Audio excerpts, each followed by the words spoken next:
शांतं सच्चिदानंद विग्रहं पूर्ण ब्रह्म परानंदं ईशं आनंदी वल्लभं।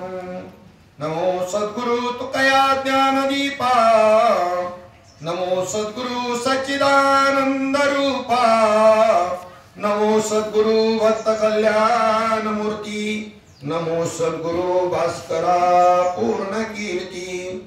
स्वयं भानुजो भानु आराधिका तयाच्या कुळी दीपकु दिव्य जाहला, हरिभक्ती लागो नितारी समजता।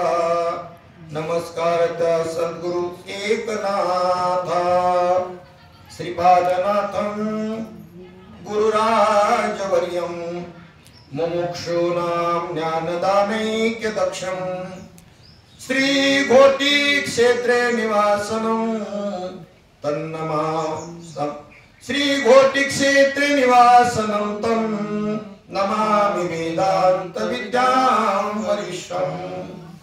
कर्पूर गौरं करुणावतारं संसार सारं भुजगेन्द्रहारं सदा वसन्तं हृदयारविन्दे भवं भवामि सहितं नमामि। सर्वमंगलमांगल्ये शिवे सर्वार्थ साधिके शरण्ये त्र्यंबके गौरी नारायणी नमोस्तुते। सद्गुरुनाथ भगवान की जय। उपदेश मदालसा देह निर्मिला कैसा। आपल्या पुत्रांना मदालसा माता उपदेश करताना सांगते या देहाची निर्मिती कशी झाली आणि याचा बराचसा भाग आपण या चरणाचा काल आपण पाहिला। या देहाला येण्याकरता जन्म कसा प्राप्त होतो। स्थूल देह, सूक्ष्म देह, कारण देह आणि स्थूल देहाची आपण तत्व पाहिली, सूक्ष्म देहाची पाहिली, कारण देहाच्या संबंधाने विचार केला तो आपल्या कल्पनेने आपण तयार केलेला आहे। कारण देह कसा त्रिकुट कोसल्याने घर सायासे केले आणि फक्त गडबड काय केली, दोन्ही द्वारे निंपुनी आत गुंथू गुंथू मी। याच्यात बी तसं मदालसेमध्ये बी प्रमाण आलेले की रिगो निगो ते त्या ठिकाणी न ठेवता, जाण्या येण्याकरता मार्ग न ठेवता त्याने तो बंद करून टाकला। एका मदालशामध्ये त्या ठिकाणी आलेले आहे। आता ह्या मदालसा 7 मदालसा आहेत, 7 अभंग आहेत मदालसेचे। या प्रतिमध्ये 6च आहेत, काही पाठभेद त्या पद्धतीने असतो। तर मग आपल्या तो ओळी हा आपल्या नाभीपासून, पूर्ण नाभीपासून असा एक चिकट द्रव तयार करतो आणि त्याच्यापासून तो कोसला आपल्या भोवती असं जाळं विणतो आणि त्याच्यामध्ये अडकून मरतो। जर तेच त्या ठिकाणी पुन्हा आवरून घ्यायचं जर त्याला जमलं तर त्याच्यामध्ये तो अटकणार नाही। आता त्या कोसल्यामध्ये सुद्धा वेगवेगळे प्रकार आहेत। एक असं हा इथे त्यांनी जो कोसला सांगितलेला आहे, तर एक तो षटकोनी आकाराचं जाळं घरामध्ये विणणारा तो बी एक कोसला आहे। एक तुमचे ते काटे असतात बाबळीचे ते एकत्रित करणारा आणि त्यास हे करणारा जो आहे तो बी एक कोसला आहे। आणि दुसरा जो आहे तर तो अंतराळामध्येच वरच्यावर असं घरट बनवतो तो असा। तर मग याच्यामध्ये आपल्या पूर्ण नाभीपासून तंतू बनवून त्याचं घर बनवणारा, त्याच्यात अडकून मारणारा। वास्तविक पाहता घर कोणाचे, माऊली म्हणतात कोणाचे हे घर, हा देह कोणाचा, आत्माराम त्याचा तोची जाणी। मी आणि माझं अहम ममतीच्या लवड सवडी, माते नपवतीच बापुडी, जन्म मरणाची दुथडी डवळती ठेली। प्राणी मात्रांच्या ठिकाणी अहम मम नाही, ममत्व नाही, अहम आहे, एकच बंध आहे त्यांना। आणि आपल्याला मात्र 2 बंध आहेत, अहम आणि मम दोन्ही बी। अहमचा बंध आपल्याकडून गेलाय, ममचा गेला की नाही विचार करण्यासारखी गोष्ट आहे।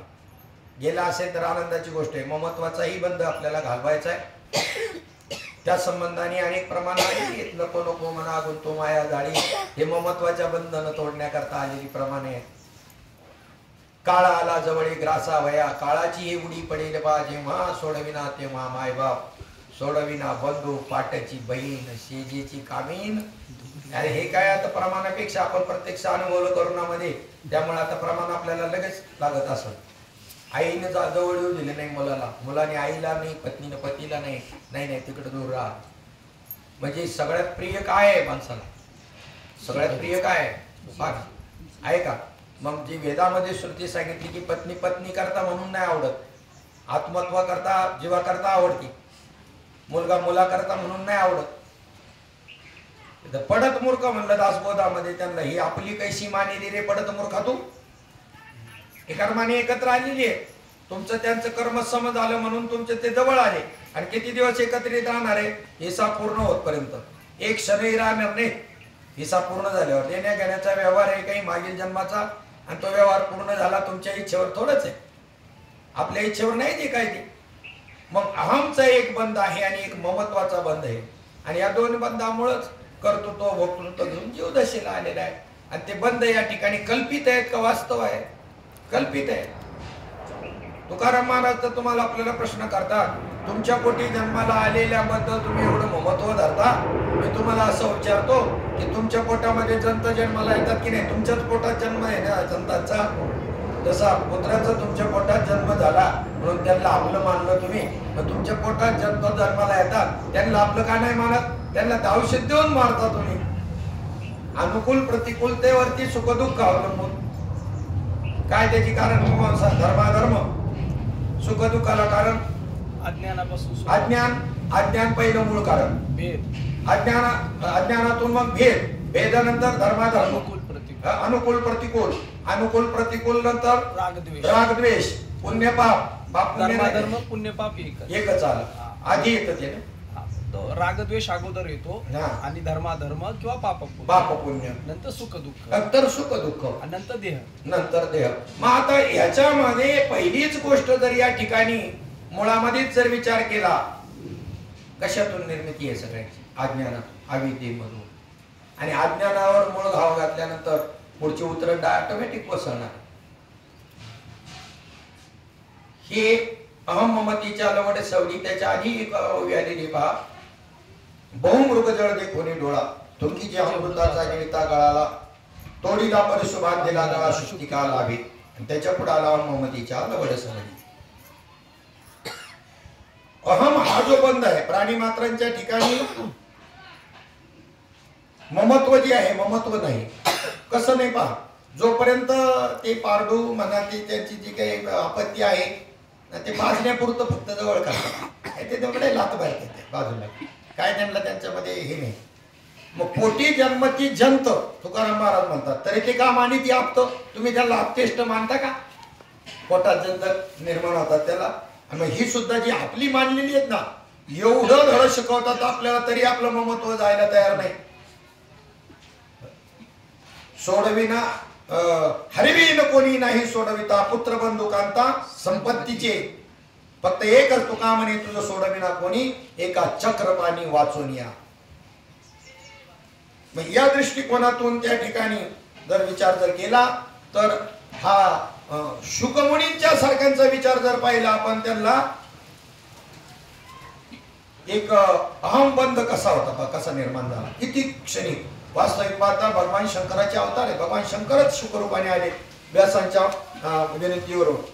एवढा आहे श्रीमद भागवत शास्त्र या जगताच्या कल्याणाकरता त्याचा उपयोग व्हावा रचलं त्यांनी, आणि ते उपयोग व्हावा तर असा याचा प्रचार प्रसार करणारा कोण मला त्या ठिकाणी भेटेल, माझ्या पोटी असा एखादा पुत्र मिळावा. सर्व देवतांना विनंती केली, भगवान शंकरांना विनंती केली की तुमच्या इतकं वैराग्य नाही, प्रचार प्रसार करायला कोण पाहिजे? नुसता विनियोग समजलेला अनुभव आलेला नाही, वैराग्य पाहिजे. एक दिवस घरापासून बाहेर निघत नाही, बाबांनी सांगितलं कामधंदा करून परमार्थ करा, असं का? जिथं जसं जायचं जसं तसं घ्यायला पाहिजे, तिथं आमचं डोकं चालवतं. आम्ही बाबा पुढे असे म्हणले होते, आमच्या सोयीनं बाबा वापरला आम्ही, आणि बाबांनी प्रपंचाचा त्याग केला, संसारावर तुळशीपत्र ठेवलं, ते नाही मात्र आम्ही लक्षात घेतलं. आणि त्यांचं हे लक्षात घेतलं की कामधंदा करून परमार्थ करा. अरे ते तसंच सांगणार आहे, बरोबर आहे. तुम्हाला जर राहवलंच नाही पाहिजे ना, लोकांची ही स्थिती पाहून संतांना राहवलं नाही, मग तुम्हाला राहवलं नाही पाहिजे. ज्याला राहणार नाही त्याला सांगितलं का? नाही. असो, चला मग त्या ठिकाणी शंकर भगवंतांनी सांगितलं नाही बाबा, हे त्या मृत लोकांचा जन्म नको नको नको नको, कंटाळा आला बाबा, नकोच, त्यांची संगतीच नको. कोळशाच्या खाणीत काम करायचं म्हणजे कपडे काळे होणारच म्हणले, नकोच ते मला. नाही, पण जगताच्या कल्याणाकरता तरी तुम्ही या. विनंती मान्य केली. आणि मग त्या ठिकाणी व्यास असे आहेत ना नैष्ठिक ब्रह्मचारी, विषयच नाही चित्तामध्ये, कामच निर्माण व्हायना तर पुत्र होणार कसा. मग त्यांना विनंती केली की तुम्ही खोटं खोटं का होईना पण अनेक अप्सरा प्रमलोचा नावाची पाठवली का. अजिबात परिणाम त्यांच्यावरती नाही, व्यासांवरती. देवतांनी विनंती केली, मग त्यांनी त्या ठिकाणी, आणि मग त्या ठिकाणी अरणीमध्ये म्हणजेच अग्नीमध्ये होमकुंडामध्ये तो त्यांचं विलीपात झाला आणि तिथे गर्भ राहिला त्या अग्नीच्या पोटी. 12 वर्ष त्या ठिकाणी ते थांबले, बाहेरच यायला त्या नाही, नकोच. त्यांना ते ज्ञान होतं संपूर्णपणे, भगवान शंकरच आहे. बाहेर येईना, आले बाहेर तर मग आपल्याला खेळायचं प्रकरण माहिती. बामणाचे पोर एक खेळासी भ्याले, ते 12 वर्ष लपाले रे, कापत कापत बाहेर आले, ते नागवेची पळून गेले रे. ऐक खेळया तुला सांगतो, जाणून खेळ खेळे रे. बाहेर आल्याबरोबर पळतच सुटलं बाहेर. अजून नामकरण विधी बी नाही आणि व्यास महर्षी त्याच्या मागे लागले. असं बालक कोण जाऊ देईल एवढं वैराग्यशील. त्याच्याकरता तर त्यांनी तपश्चर्या केली, भगवान शंकरांना प्रसन्न केले. असं बालक जाऊन देईल काय. आणि नाव नाही ठेवलेलं, त्याला हक्क कशी मारायची. थोड्या अंतरावरती चालले, मागून पळतायत, शुक शुक असं केलं फक्त, आणि त्याचं नाव शुक पडलं. शुक शुक केले. शुक शुक केल्यावर वृक्ष वेल्लीत मध्ये सुद्धा त्या शुकाचा आत्मभाव जागृत होता. जे जे दृष्टी दिसे ती हरी होत. त्यामुळे वृक्षवल्ली सुद्धा ओ देत होता व्यास महर्षींना. आणि पुढे फक्त एकच घटना घडली की काही स्त्रिया तलावावर स्नान करताय आणि शुक मात्र त्यांना बांड मुलगा 12 वर्षाचा, अंगावर वस्त्र नाही, कोणत्याही संप्रदायाचं आश्रमाचं कोणतं चिन्ह नाही, दिगंबर. तिथे त्या ठिकाणी तो जात असताना त्यांना विक्षेप नाही निर्माण झाला. पण व्यास महर्षी मागून आल्यावर त्यांना पाहून यांनी आपले वस्त्र सावरले. व्यास महर्षी म्हणतात की त्यांना बांड मुलगा माझ्या तुमच्या समोरून गेलेला असताना तुम्हाला काही विकार निर्माण झाला नाही, तुमच्या फित्यास मानवी असणारा मला पाहून मात्र तुम्हाला विकार निर्माण झाला. म्हणजे त्याला विषयाचा देश सुद्धा नाही अंधला. विषय जिनवणी जन्मली, शुकाती कधी दाबले, तेही विषयाची वाणिता झाली भाट याची. काय कृष्ण भगवंत सामान्य आहे का. ज्यांनी विषयावर मात मिळवली शुकाधिकार सारख्यांनी, की याचे विषय वर्णन करीत आयुष्य घालवलं कृष्णाचे. म्हणजे याच्यात रहस्यवळ का कृष्ण काय आहे. तो का म्हणे नटधारी भोगोनी ब्रह्मचारी असा आहे. आणि मग त्या ठिकाणी हा संवाद ऐकल्याबरोबर शुकाच्या अंतःकरणामध्ये लगेच निर्माण झाला. पित्यापेक्षा बापापेक्षा मी भारी आहे म्हणून. आणि हे लक्षात त्यांनी ओद्याचं बंद झाल्यावर मग त्यांच्या लक्षात आलं व्यासांच्या, पण संतांचं हृदय जाऊ दे. किती सुंदर स्त्री असली, मुलगी असेल आणि तिला थोडस कुष्ठरोग आहे, थोडस म्हणजे एवढा आहे, कराल का ती मुलगी कोणी करेल का. कारण वर्षभरामध्ये त्याची पुरी कुष्ठरोगी होणार आहे. एवढंस झाले म्हणलं. एवढंसच संतांचं हृदय सांगितलं त्यांनी. शुका संगम त्यक्त्वा सुखी भव, संग होय सुखी संग टाकोनी बाळा.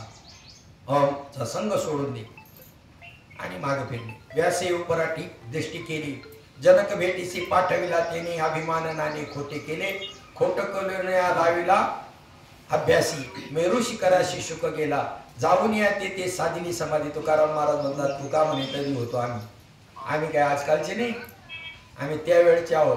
ते आम्ही पाहिलं, त्यांनी शुकाली जाऊन मेरू पर्वतावर समाधी साधली. पण जनक भेटीला ज्या वेळेला पाठवलं त्याच्यात उपवनामध्ये जाऊन बसला. तिथे जे बालदार चौकदार आले, त्यांना बोलवलं, तुमच्या राजाला जाऊन सांगा विजय जनक राजाला की मी शुक आलोय म्हणून. हेच काढायचंय आपल्याला बी हेच काढायचंय. कोण आलोय? मी शुक आलोय. त्यांनी जाऊन राजाला सांगितलं. राजाने अंदाज केला, म्हणजे हा त्यांना सांग संगम त्यक्त्वा सुखी भव. राजाने निरोप पाठवला द्वारपालाकडे पुन्हा.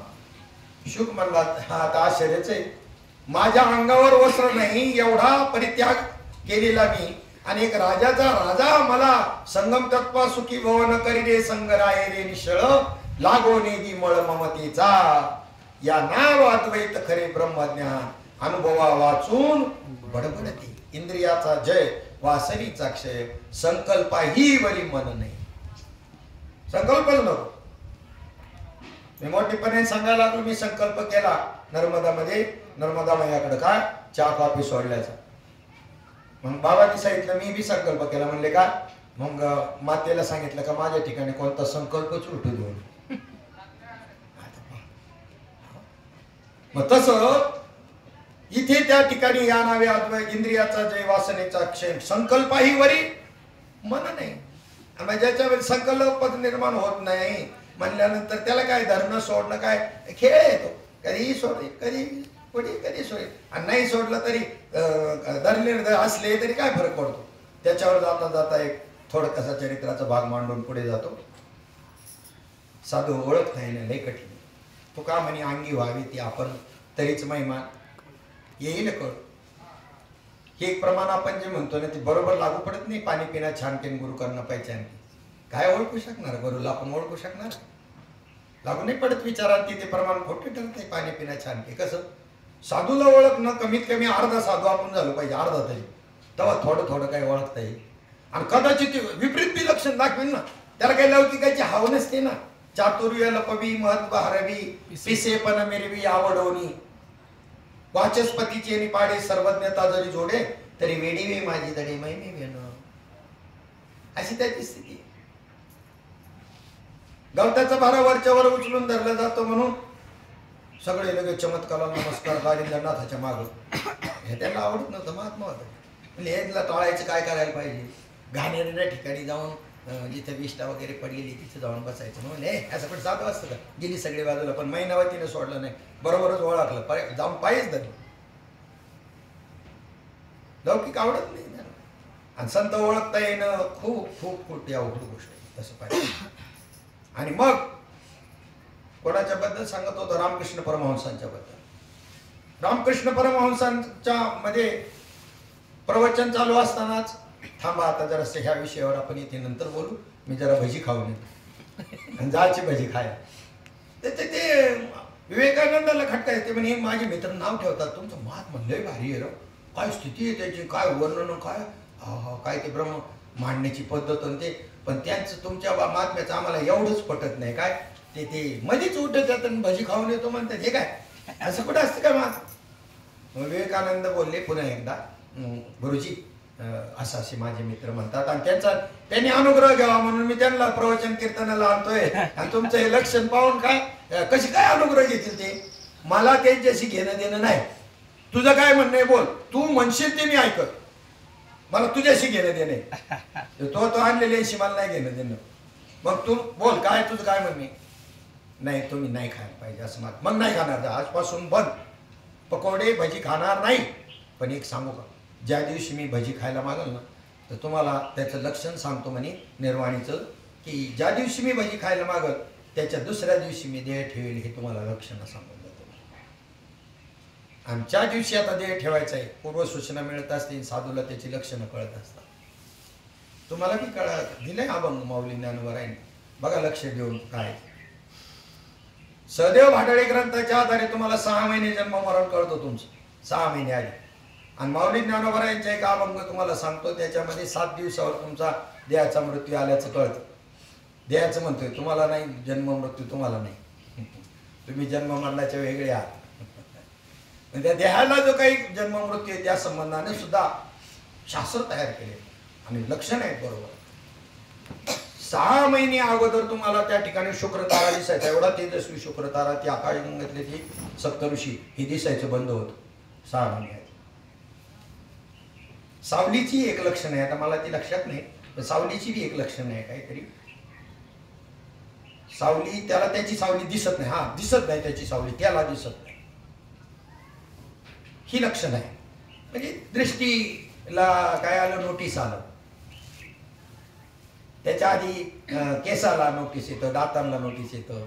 जरा कर्णमुळी सांगू आली गोष्टी मृत्यूची या भेटी जवळ आली.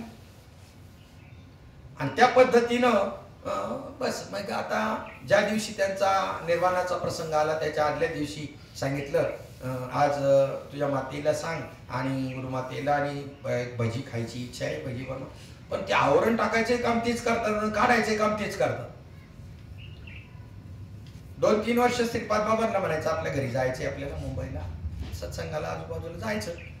बाबांनी 1-2-3 वेळेस सांगितलं जरा गडबडी ते जाऊ आपण नंतर. मग मी म्हणायचं सोडून दिलं. जेव्हा बाबा म्हणतील तेव्हाच आपण बोलायचं, आता बोलायचं नाही. आता मी 3-4 दिवस बाबांबरोबरच होतो मुंबईमध्येच. आणि त्याच्यानंतर शनिवारच्या दिवशी मला जर मी ड्युटीवर 3 दिवसानंतर 3 दिवसाच्या आत आपलं 2 दिवस फक्त घरी राहत आहे, तर तिसऱ्या दिवशी रजेची तरतूद करावी लागते. नाही तर त्या दिवशी जर नाही केल्यानंतर दुसरी रजा कोणती आपली शिल्लक नाही. मग सर्टिफिकेट द्यायचं. मग शनिवारी अर्धा दिवसपर्यंत आमचा दवाखाना उघडा असायचा.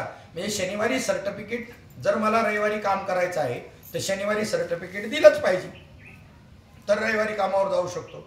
नाही तर शनिवार, रविवार आणि सोमवार सुद्धा गेला आणि मंगळवारी कामावर जाणार आणि बाबा म्हणतात का आज तुमच्याकडे यायचे. नेमके म्हणले आज तुमच्याकडे यायचे. कधी येतील ते त्यांच्या काय घडायचं असतं त्याचं आपल्याला आकलनच होऊ शकत नाही. गंगाराम मावळ्यांच्या घरी कधी निघाले तुकाराम महाराज, त्याचं पोरगं मेलं त्या दिवशी निघाले त्यांच्या घरी. का आता माहिती आहे सगळे आपल्याला. आणि तसंच झालं. आणि मग नाही कसं जाऊ द्या ना, 2 दिवस अजून जातील काय, पण आता बाबा म्हणतात म्हणल्यावर निघालो आम्ही. तिथून बसलो, दादरपर्यंत आलो. दादरवरून दुसरी बस पकडली, घाटकोपरला येणारी 353. बसमध्ये बसल्यानंतर सहज म्हणलो बाबा आमची बहीण गावावरून येणार होती, ती जर आली असती तर बरं झालं असतं, तिला अनुग्रह घ्यायचा होता. बाबा गेले बोलून पटकन, काय आली ना म्हणे. आणि मी तो शब्द पकडला. आणि परत मला माझी बुद्धी इकडे तिकडे फिरवण्याकरता लगेच म्हणले हा एरिया कोणता आला, आपण कोणत्या बसमध्ये बसलो. म्हणजे आवरण टाकायचंही काम ते करतात आणि आवरण काढायचंही काम तेच करतात. आपली वृत्ती तिकडे जाऊ द्यायची नाही. मी ते शब्द बरोबर पकडले होते. घरी अक्षरशः आलं तर आमची बहीण धाकटी बहीण आलेली होती. पुन्हा माझाही प्रॉब्लेम त्यांना न सांगता तुम्हाला कळू येते अंतर. मला म्हणले भाऊ तुम्ही तुमचं जेवण उरकून 2 घास खाऊन तुमच्या ड्युटीवरती तुम्ही निघून जा, मी तिला अनुग्रह देऊन जेवण करून मी माझ्या पद्धतीने जाईल. काहीही न सांगता तो तर संकेत मिळालाच मिळाला. पण मग मी जेवण करून माझं मी आपला निघून गेलो आणि त्यांनी त्यांचं काम केले. कोणाकरता आले तर सांगण्याचं तात्पर्य ते विपरीत लक्षण बी दाखवतील. आपल्या मागे लोक लागू नये त्याच्याकरता विपरीत लक्षण दाखवायचे. ते गांभीर्य ठिकाणी राहायचे जालिंदरनाथ. मग यांनी ज्या वेळेला ते त्या ठिकाणी दुसऱ्या दिवशी मग यांना त्यांच्यावर आवरण टाकलं. कोणावर? रामकृष्ण परमहंसांनी विवेकानंदांच्या बुद्धीवर आवरण टाकलं. सुचनाही दिलं. ते सांगितलेलं संकेत यांच्या मध्यंतरीच्या काळामध्ये डोक्यातूनच गेला का आज भजी मागतायत म्हणलं लक्षात यायला पाहिजे ना आपल्याला. एवढ्या वर्षापूर्वी सांगितलं होतं का मी भजी मागेल त्या दिवशी माझा निर्वाणचा काळ जवळ आला आहे. श्रीपाद बाबांनी सुद्धा आधी संकेत दिले. आपल्या गाडीच्या वेळेला आनंदाश्रमामध्ये दिल्यानंतर त्याच वेळेला सांगितलं आता इथून पुढे आम्ही असू नसू. हे कधी निर्वाणीचं बोलणं केलं होतं का? कधी चुकूनही नाही. आणि त्या काळामध्ये जिथं कीर्तनं झाली तिथे एकच अभंग आता तरी पुढे हाची उपदेश. बारीक लक्ष ज्यांचं असेल त्यांच्या लक्षात येईल. आणि जिथे दुसऱ्यांदा येणार होते पुन्हा येणं घडणार होतं आमच्याकडे तर तिथे नाही आता तरी पुढे घेतलं. हे बारकाईनं आम्ही पाहिलेले आहेत त्या गोष्टी. तिथे दुसरा अभंग घेतला. पण जिथे पुन्हा येणंच घडणार नाही तिथला अभंग आता तरी पुढे एकच अभंग ठरलेला. हाची उपदेश नका करून असायचे. मग कळतं ना आपल्याला हे सदैव भाडणीच्या आधारे 6 महिन्याचं कळतं. आणि एका अभंगाद्वारे आपल्याला या ठिकाणी माऊलीने एक अभंग दिले. कानी घालून या बोट नादाचे पाहावे. पहा बरं याच्यामध्ये असं बोट घालून पहा असा जोरदार असा हवा घुमल्यासारखा एक आवाज येतो. त्यालाच अनुवद ध्वनी म्हणतात. तर तो अनुवद ध्वनी कानात बोट न घालता ऐकता आला पाहिजे. अनुसंधान याच्यावर बरोबर धर धरल्याने एकाग्रता साधली आणि हेही अनुसंधान पूर्ण स्थिर वृत्ती झाली की आपल्याला त्याच्यामध्ये त्या नादाचा पण ती बाळलेणी आहे ते काही एवढं महत्त्वाचं नाही. त्याला 12व्या अध्यायामध्ये जय जय ओ शुद्धे त्याच्यामध्ये म्हटलेले प्रत्येक ज्योतीची ओवाळणी करशी मन पवनाची खेळणी आणि आत्मसुखाची बाळलेली लिहायची. बाळलेली म्हणजे बाळाला खेळायला दिलेले खेळणे. त्याला काय त्याला महत्त्व द्या त्यावेळी दशनादन अनुवद नादन काही नाही महत्त्व नाही दिलेलं. बाळलेणी म्हणल्यावर काय बाळलेणी कशाला म्हणतात? पोरांना खेळायला दिलेली खेळणी. मुख्य विषय आहे आत्मस्वरूपाच्या संबंधाने निश्चय करणं हा मुख्य विषय. वासना जाणार आहे का त्या गोष्टीच्या अनुभवाने, ह्या गोष्टीच्या अनुभवाने वासना जाणार आहे का? नाही. आणि मग हे ज्या वेळेला ते आवरण, तो अभंग असा आहे, कानी घालून या बोट नादजे पाहावे, न दिसता जाणावे 9 दिवस. जर तो नाद ऐकायला नाही आला 9 दिवस अगोदर कानातला तो नाद बंद होतो. एक इंद्रिय बंद होण्याच्या मार्गावर त्याच्यातली सत्ता जी प्राणाची काढून घेतली. डोळा घालून या बोट चक्र जे पाहावे, असं डोळे मिटायचे आणि असे इथं असं हलवायचं आणि इथे दोन्ही भोवयांच्या मध्ये असं पाहायचं, इथे डोळे मिटून बरं का, असं एक तेजस्वी अशा प्रकारचं एक किती तेज जबरदस्त सूर्याचा तेजस्वी सूर्यासारखं दिसतं. त्याच्यामध्ये 4 रंग आहे, रक्त श्वेत पीत नील वर्ण प्रभा चिन्मय अंजन सुजले डोळा. ही 4 कलर, 4 द्यायचे, 4 आहेत. निरसन झाल्यानंतर आहे ना बस त्याला प्रकाश म्हणजे तो आत्मस्वरूपाचा कुठंसत. मग आता हे जे आहेत हे ह्या देहाची निरसन करायची. स्थूल देह, सूक्ष्म देह, कारण देह मी नाही, ही महाकारण बी मी नाही, त्यांचा साक्षी आहे. सांगितलं ना, ह्याला पाहून याला व्यापून, आकाशाला पाहून व्यापून तुम्ही वेगळे आहात का नाही, सूर्याला पाहून व्यापून तुम्ही वेगळे आहात का नाही. हे आपलं स्वरूप म्हणजे साक्षी भाव दृढ करायचा आहे आपल्या ठिकाणी. त्या पद्धतीनं डोळा घालून या बोट चक्र जे पाहावे, ते जर दिसलं नाही तर न आयुष्याची गणना 7 दिवस. भोवयांची आग्रह न दिसे नाही, दोन्ही भोवया एकत्र इथे मिळतात अशा पायाच्या, त्या जर दिसल्या नाही अशा तर आयुष्याची गणना 5 दिवस, 5 दिवसावर. नासागरीची आग्रह न दिसे नाही, नाकाचा शेंडा नाही दिसला, मनातीची दिने रामकृष्ण, त्या दिवशी तुम्ही जयारी झाला तुमचा देहाचा, तुमचा देहाचा जयारी झाला, संपलंच. मग जुनी माणसं म्हणतात बघा बघा नाकाचा शेंडा गाळलाय का, बघतात का नाकाचा शेंडा बघतात. मग ज्ञानदेव म्हणे साधूची ही लक्षणे, लक्षणं कोणाची ती साधूची. पण अंतकाळी आपण पाहावे की आपण सुद्धा अंतकाळच्या देहाच्या अंतकाळच्या वेळेला आपण ती पाहू शकतो. असं चला आपला हा मुद्दा इकडे गेला कसा, कुठून आपण इकडे वळू.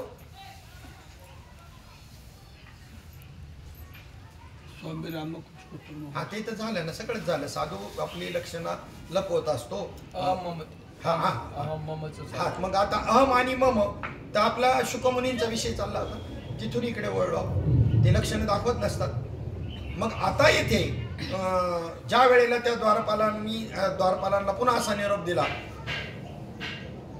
पुन्हा ते इकडे आले. असं 2 वेळेला झाल्यानंतर शुकमुनींच्या मग लक्षात आलं आणि शुकमुनींनी गप्प बसूनच काहीच नाही बोलले.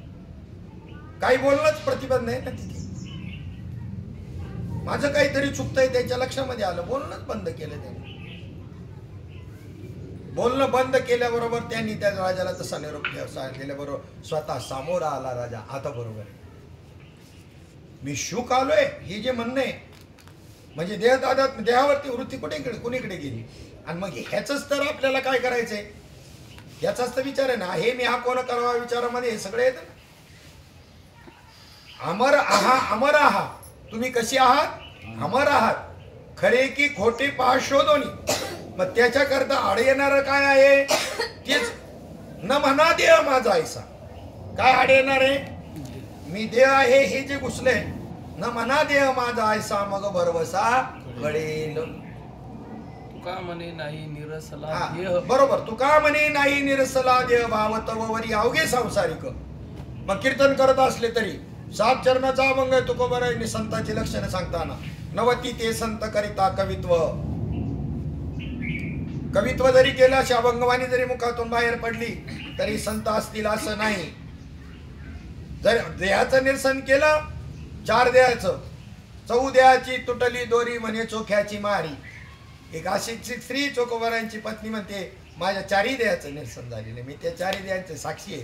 हे देह म्हणजे मी नाही. सामान्य माणसं सुद्धा हे कबूल करत असतात, मी देह नाही असं. पहा कसे कबूल करतात ते, सहज मध्ये म्हणतात. एखाद्याला डायबिटीस अँड शुगर जास्त वाढली, गँग्रीन झालेला असं, डॉक्टर सांगतो पहा इथे जखम झाली, आता हे जर एवढं बोटीतून कापलं नाही तर वरती पसरेल, ते बोट कापावं लागतं.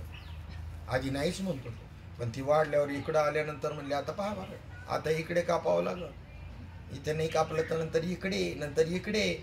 मग काय म्हणतो हा माणूस, अध्यात्म ज्ञान नसलेला सुद्धा माणूस अध्यात्म सिद्ध करून देतोय. आत्मा ब्रह्म आहे, मी आत्मा ब्रह्म आहे. कसं? माझा हात कापला तरी चालेल पण मी वाचलं पाहिजे म्हणतो की नाही कोणी बी माणूस. माझा पाय कापला तरी म्हणतात का नाही ताई? म्हणतात की नाही? बोलत चला. हा, म्हणतात की नाही? म्हणजे मी वेगळा आहे ना हातापासून, मी पायापासून वेगळा आहे की नाही? बरं चला, आता हे झालं स्थूल द्यायचं. अजून सूक्ष्मामध्ये जर गेलं थोडस, प्राण जीवापर्यंत गेलं तर माझा जीव जात कसं नाही. यातनांनी तळमळलेला माणूस म्हणतो जीवाला सुद्धा कंटाळला तो. प्राणाचं तो सोडा, माझा प्राण जात कसा नाही. प्राण गेला तरी चालेल म्हणतो. हा, जीव गेला तरी चालेल. म्हणजे मी प्राण नाही, मी मन नाही, मी बुद्धी नाही, मी चित्त नाही, मी अहंकार नाही, स्थूल तर नाही पण सूक्ष्म देहातलं सुद्धा एकही तत्व मी नाही. प्राण म्हणजे आत्मा नाही, मन आत्मा नाही, बुद्धी आत्मा नाही, चित्त आत्मा नाही, स्थूल देह आत्मा नाही. याला देहाचं निरसन म्हणतात. तुका म्हणे जवोबरी नाही निरसिला हा देह.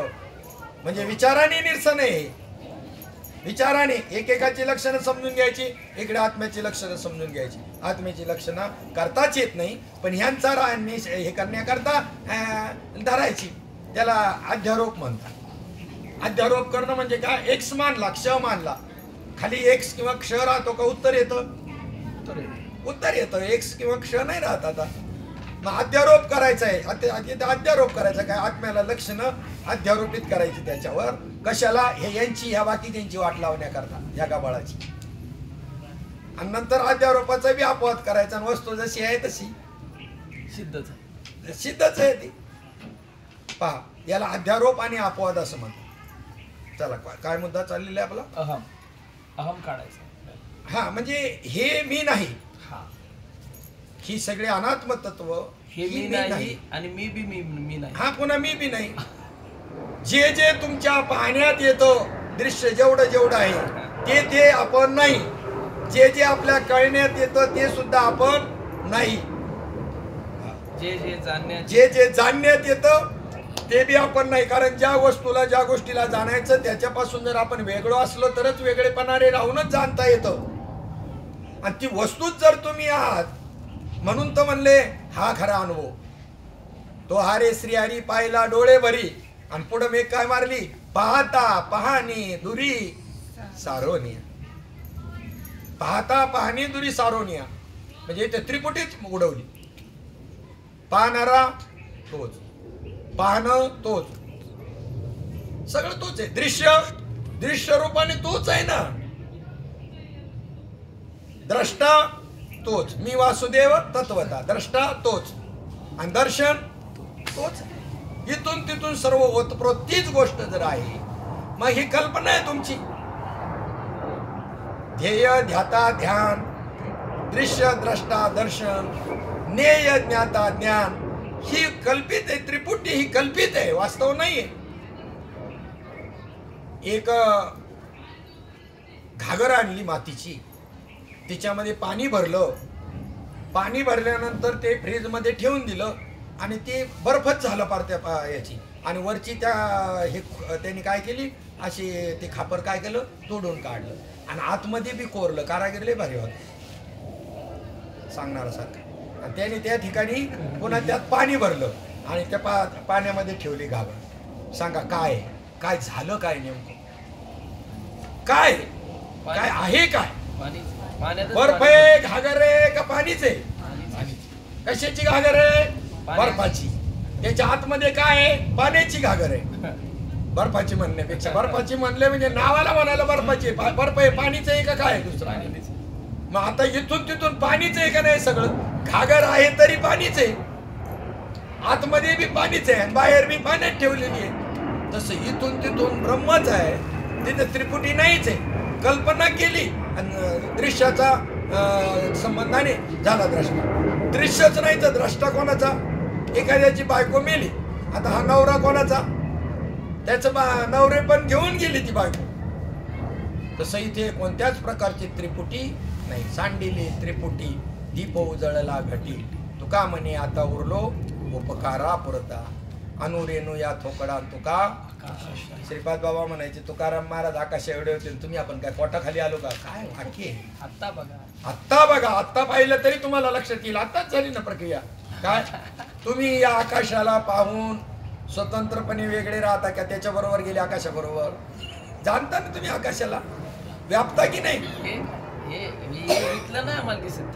हा नाही आता आकाशाची ही बी कल्पनाच आहे आपण लई कल्पना केल्यात आपण काही एक कल्पना केली का हे निळं दिसतं ना याला आकाश म्हणतो आपण इथून सांगावं लागतो आकाश शब्द उच्चारल्यावरती श्रवणातला श्रोता नसेल तर ते वर बघा ते आकाश म्हणलं का याच निळ वस्त्र आहे का काय वरून दृष्टीच्या टप्प्याच्या पलीकडे ती वस्तू गेली का ती निळी दिसते पाणी दुरून कसं दिसतं जवळ गेल्यावर निळे आहे का ते समजून जायचं दृष्टीच्या पलीकडे टप्प्याच्या पलीकडे हातातला आकाश कळे आता इथे आकाश आहे की नाही पाहना आकाश म्हणजे पोकळी हा शब्द वापरला का आकाश कळतं मग नाही वर बघत आकाश म्हणजे पोकळी सांगावं लागत आता दोन्ही बोटांच्या मध्ये आकाश आहे तरच हालचाल करता येणार ना नाही तर कशी हालचाल करता येईल अगं आकाश के नाही सकाळी अभंग निवृत्ती दोन्ही बोटाच्या मध्ये ना बोटात आहे हा पर बोटात बी इथे पहा इंजेक्शन दिलं जातं तुम्हाला इंजेक्शन दिलं आता आकाश न चालतं इंजेक्शन घुसल का दगडामध्ये भिंतीमध्ये खेळा ठोकला जातो आकाश असल्याशिवाय खेळा ठोकला जाईल का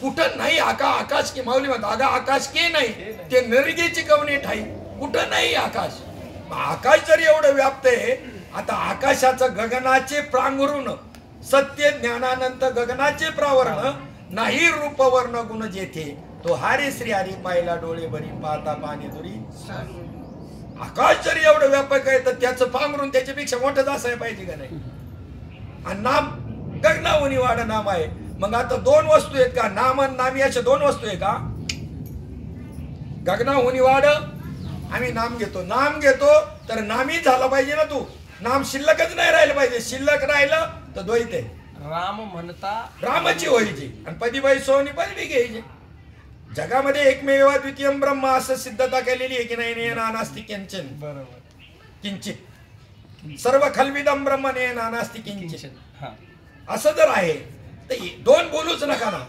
दोन तसं तयार झालं गगनावनी वाड नाम आहे आणि सत्य ज्ञानानंतर गगनाचे प्रावण नाही रूपवर्ण गुण जेथे दोन कसं काय म्हणजे नाम नामी अभेद आहे नामच देव आहे आणि या भावनेने चिंतन केल्यामुळे आपल्याला अनुभव होतो आणि बाकीचे बाबा सांगायचे सोप्या भाषेत यांचं चिंतन असो नाम एकीकडं नाम घेणारा एकीकडं म्हणून त्यांना अनुभव येत नाही अभेद भावाने चिंतन करावं लागतं पाहुणे तुम्ही देवाचं नाम देवाचं ज्ञान ईश्वर आत्मा जीव शिव परमात्मा ब्रह्म आणि पाहुणे तुम्ही पुढचा शब्द लय महत्वाचा हे सगळं एका गोष्टीला नाव याला म्हणतात अभेद आणि अभेदत्वाने अन्यनत्वाने चिंतन केल्यानंतर त्या ठिकाणी ह्या कल्पना अविद्या तेने झाला जीवन मायोपाधी शिव बोलीची एक माठ बनवत असताना मडकं बनवत असताना सर्व गोष्टी आणल्या माती लीद आणली पाणी आणलं अग्निसंस्कार केले मडकं बनवलं पण कुंभाराने जे पाणी आपण ज्याच्यात साठवतो ते जे आकाश आहे त्या आतमध्ये ते आकाश कुठून आणून घातलं का बरं मडकं फुटलं म्हणजे ते आकाश कुठे जातो बरं ते मडकाचं तो असतानाच ते जे घटाकाश म्हणतो हे कशाच्या नाव योगानं घटाकाश म्हणलं त्याला घटरूपी उपाधीमुळं घटाकाश नाव पडलं मठरूपी उपाधीमुळं मठाकाश नाव पडलं नाही तर घटाकाश मठाकाश हे मध आकाशापासून काही वेगळं आहे का नाही एकच आहे उपाधी भेदाने उपाधीमुळे भेद आहे बरं कार्यकर्ता उपाधी पाहिजेच ना नुसतं ब्रह्म काहीच करू शकत नाही काय करत असतं ते ब्रह्म असतं काय करत असतं ते ब्रह्म असतं का कर्तृत्व आल्यामुळे जीवदशेला आलो ना करता भोगता पण घेतलं म्हणून जीवदशेला आलो ते काढण्याकरता कुठाडी चाललेत आपले मग असलेलं होत असतो जे नसलेलं बांधलेलं आहे की नाही ते ज्या वेळेला त्याची वाट लागेल म्हणून सांगितलं की न करी रे संग यांचा संग धरू नको राहे तू निश्चळ लागो नेती मळ ममतीचा मग इथे सांगतात की उपदेश मदालसा देह निर्मिला कसा काल आपण ती प्रक्रिया पाहिली याच्या संबंधाने स्थूल देह सूक्ष्म देह कारण देह महाकारण देह आला शिकवणे वाटा मातीची आत्मवासा, तीही प्रक्रिया पाहिजे. अन्नात भवती पर्जन्या पर्जन्यात अन्न संभव, त्यातून कसा येतो. कोणाला जर विचारलं थोडंसं पुन्हा त्याच्यावर बोलू की तुम्ही कोणापासून तुमचा जन्म झाला, म्हणजे देहाच्या संबंधाने समजतो तो म्हणतो माझा जन्म माझ्या आईपासून झाला. तो खबर आहे. त्याला प्रश्न करतात, जेव्हा तुझी माय होती तानी तेव्हा कुठे होता प्राणी. म्हणतो ना मी माझ्या आईपासून आलो. तुझी आई जेव्हा लहान होती तेव्हा कुठून आला प्रश्न केला तो खबर आहे. म्हणलं बापापासून आलो. मला जेव्हा तुझा बाप होता बाळ तेव्हा कुठे कठीला काळ प्रश्न केला. मग तिथे निरसन झालं की नाही. आई बाप निमित्ताशी कारण माय बाप व्याला वाढला आपलाचे आपण, निमित्ताशी कारण माय बाप निमित्ताला कारण. ते नसते मिळाली तर दुसरी कुठे मिळाली असते, ते नसते मिळाली तर तिसरी कुठे. माय बापा विना जन्म झालेले पुराणांतरी सांगितले.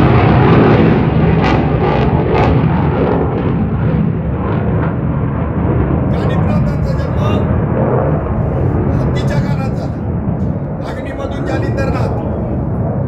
मातीचा गोळाचा चिखल बनवताना संजीवनी मंत्राचा जप चालू आहे आणि गैनीनाथाचा जन्म होतो. उकिरडामधून गोरक्ष.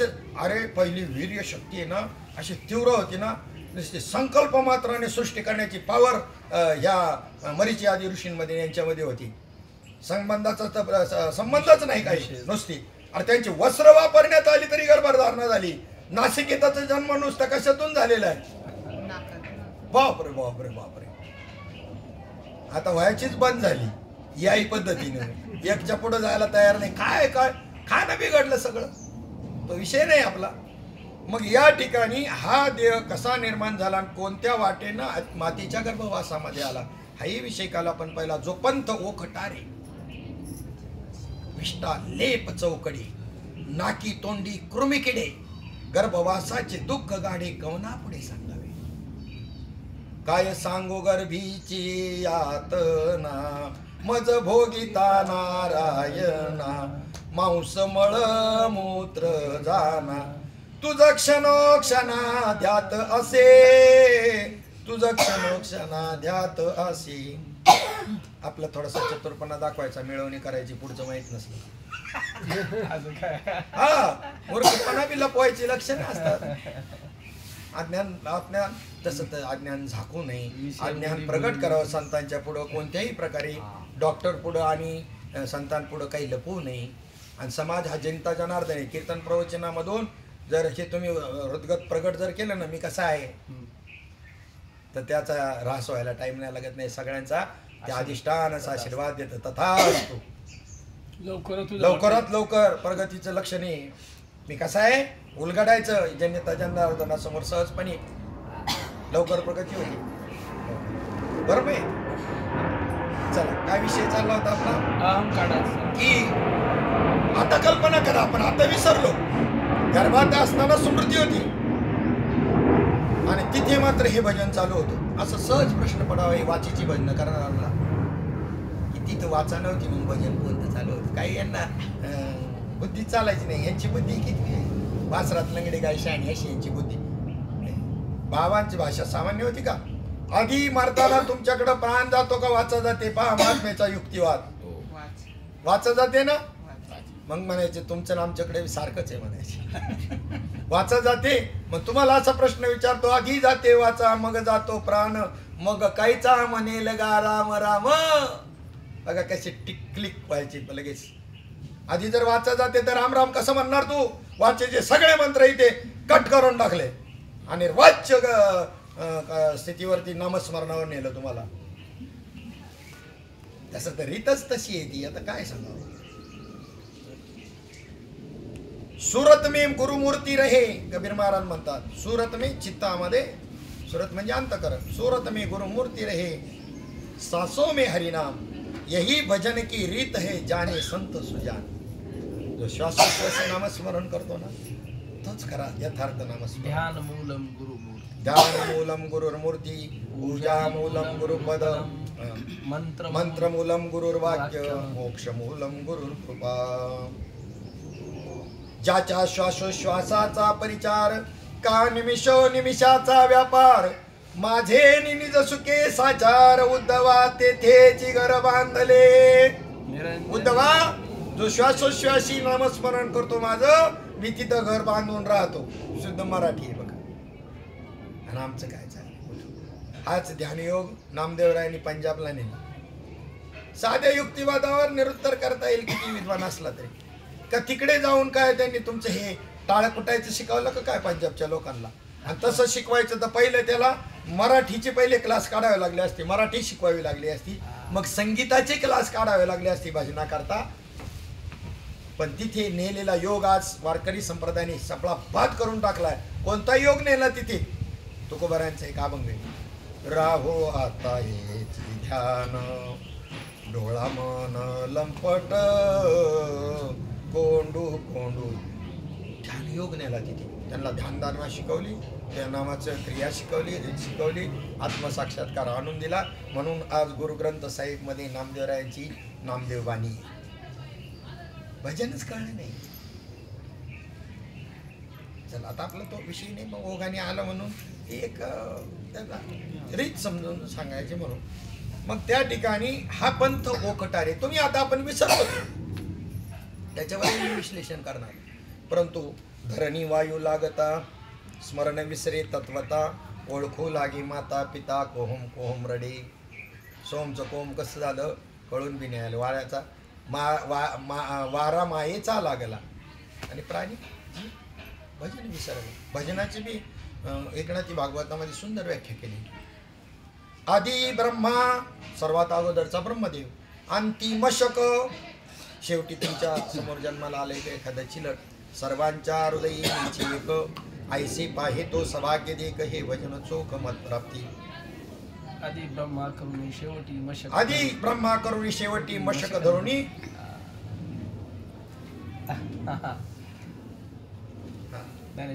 ठीक आहे असू द्या. तर मग अशा प्रकारे रीत आहे, विनियोग आहे, मग अनुभव आहे. रीत आणि विनियोगाशिवाय संप्रदायाशिवाय नाही. कितीतरी होय आहेत विनियोगाच्या रीतीच्या. तैसा गुरु प्रसन्न होय शिष्य विद्या ही किरल आहे, परी ते फळे संप्रदाय उपासिलिया. संप्रदायपूर्वक त्याचं अनुष्ठान केलं तरच, नाही तर एरवी अनगुंत मंथना सारिके होईल अर्जुना, जई रिगसी अनुष्ठाना संप्रदाय विन. अमृताचं काय मंथन करायचं हो?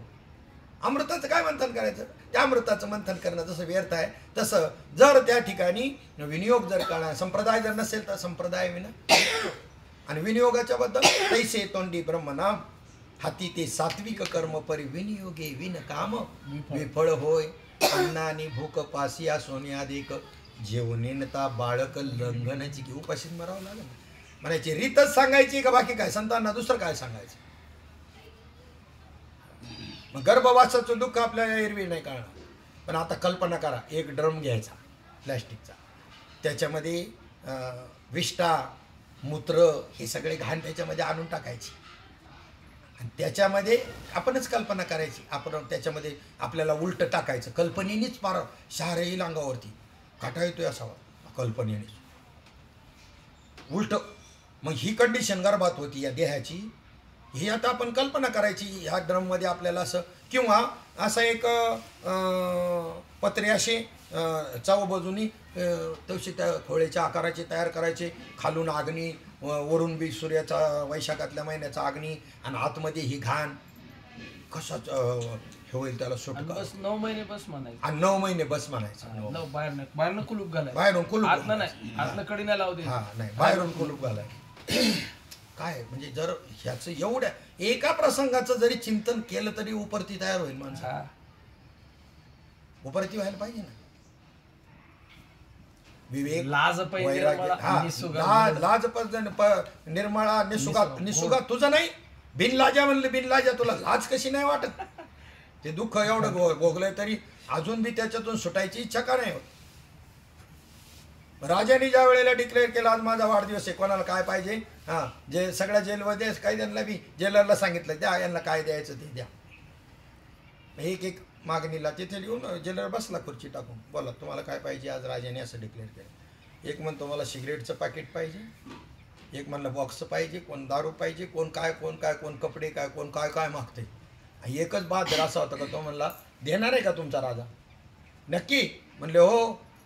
मग मला जेलमधून सोडून द्या. 2 कानाखाली द्या पण बाहेर काढा. बाहेर काढा, 2 कानाखाली द्या पण बाहेर काढा. काढा मला. बाहेर पडल्यावरती सगळं मिळणारच आहे ना, बिस्किटचं पुडण हे काय बिस्किट पाकिट हे सगळं ह्याचं काय कळत नाही. आणि आपण तरी काय मागतो इथे? आणि आपण येतेच आपण तरी काय मागतो? बिस्किटच मागत बसला येण्याचा माझा नाही तर काय.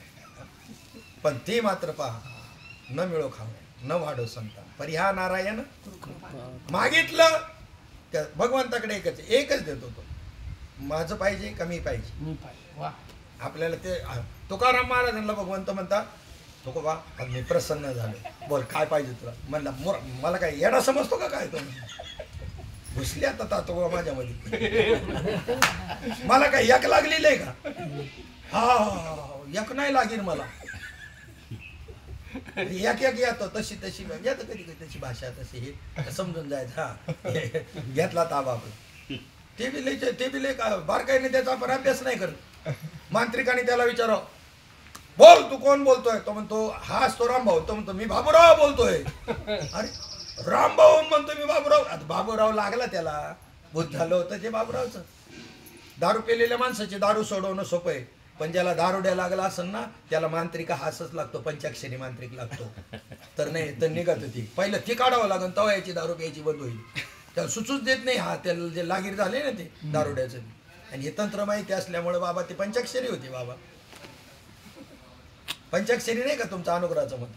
हा आणि मन मग ती काय असं खुरलुप्त आहेत, युक्त आहेत त्याच्यामध्ये.